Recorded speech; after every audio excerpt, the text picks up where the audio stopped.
Hey everybody, Daniel from Spacedock here. Now you may have seen some news going around recently about a movie reboot of Battlestar Galactica, which would presumably not be part of the RDM timeline or part of the original series timeline, but a new take on the Ragtag Fleet Galactica story. This is an interesting idea, and I'm glad to see the Battlestar property is getting some attention, but I'm really not sure that its narrative can be properly told in the space of especially a single movie. It was certainly far more suited to the series format, and that reminded me of a pitch I made on Reddit a couple of years ago for a way of rebooting Battlestar that would continue the legacy of the RDM series, which I think most people agree is the most successful and well-respected iteration of Battlestar Galactica. This concept is very straightforward, and it's basically what would happen if Cloud9 had not been nuked at the end of the second season of Battlestar Galactica. Now, it might seem out of character for me to be suggesting an alternate timeline story, as I normally don't go in for that kind of thing, but I think this presents a unique storytelling opportunity that could be really interesting, because if Cloud9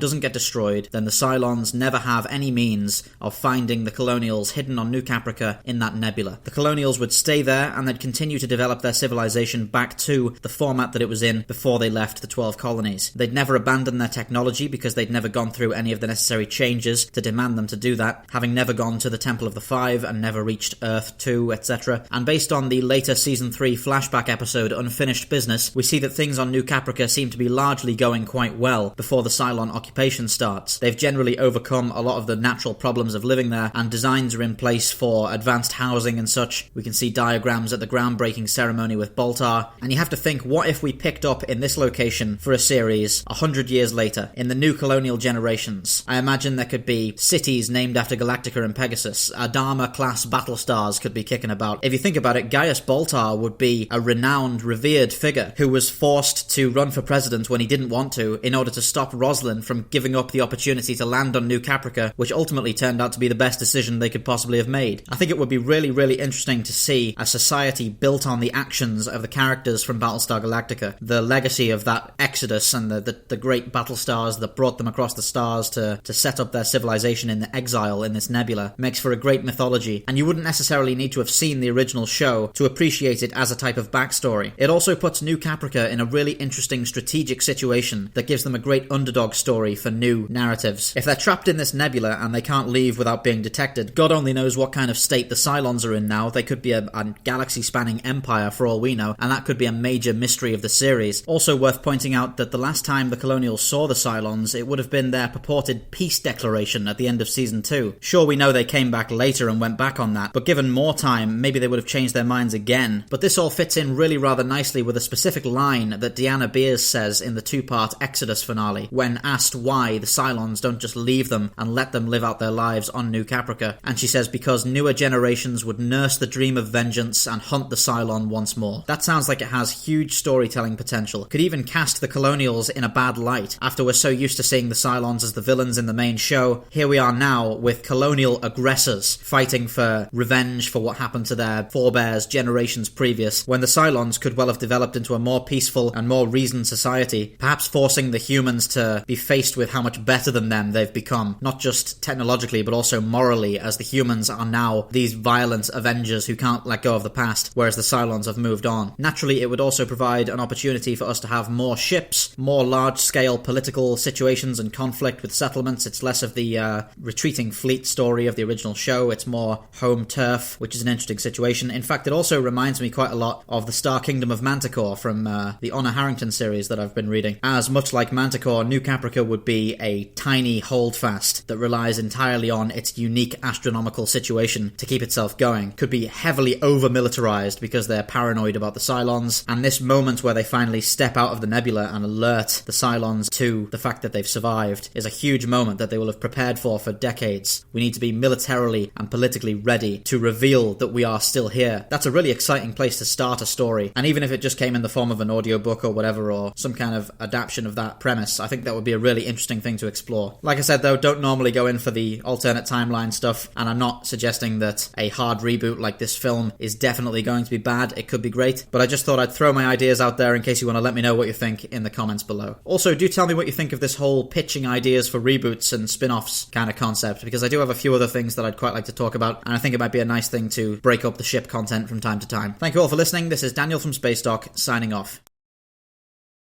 Thank you for watching Spacedock. Please remember to like, subscribe and share for more science fiction spacecraft summaries. If you enjoy the channel, why not consider pledging your support on Patreon? For just $1 a month, you'll be able to access the Spacedock schedule to see what's coming up.